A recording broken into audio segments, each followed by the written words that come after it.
নতুন সরকার গঠনের তোড়জোড়ের মধ্যেই এখন রাজনৈতিক অঙ্গনে একটাই বড় প্রশ্ন। বাংলাদেশের পরবর্তী রাষ্ট্রপতি হিসেবে বঙ্গভবনে কার হাত ধরে উঠছে নতুন লাল সবুজ পতাকা? মোহাম্মদ শাহাবুদ্দিনের সম্ভাব্য পদত্যাগের গুঞ্জনের পর থেকেই বিএনপির নীতি নির্ধারণী মহলে শুরু হয়েছে জোর হিসাব নিকাশ।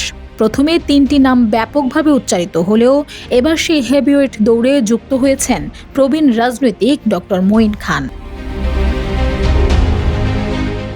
দলীয় সূত্রে জানা গেছে, এই মর্যাদাপূর্ণ পদের জন্য সবচেয়ে বেশি আলোচনায় রয়েছেন বিএনপির ৪ শীর্ষ অভিভাবক।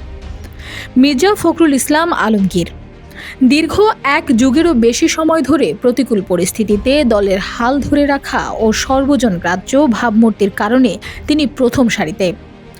ডক্টর খন্দকার মোশাররফ হোসেন দল ও সংসদের প্রবীণতম নেতাদের একজন হিসেবে তার অভিজ্ঞতা এবং ত্যাগ তাকে শক্ত প্রতিদ্বন্দ্বী করে তুলেছে। নজরুল ইসলাম খান দলের সংকটে বিচক্ষণ সিদ্ধান্ত ও প্রশাসনিক দক্ষতার জন্য যাকে বঙ্গভবন স্পিকার বা নীতি নির্ধারণী যে কোনো শীর্ষ পদে বিবেচনা করা হচ্ছে।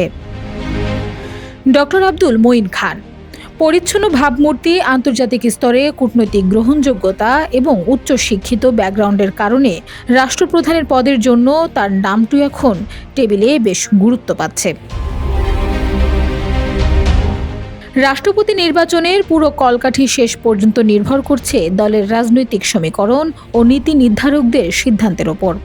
তবে বঙ্গভবনের নতুন অভিভাবক কে হচ্ছেন তা জানতে দেশবাসীকে আর মাত্র অল্প কিছুদিন অপেক্ষা করতে হবে।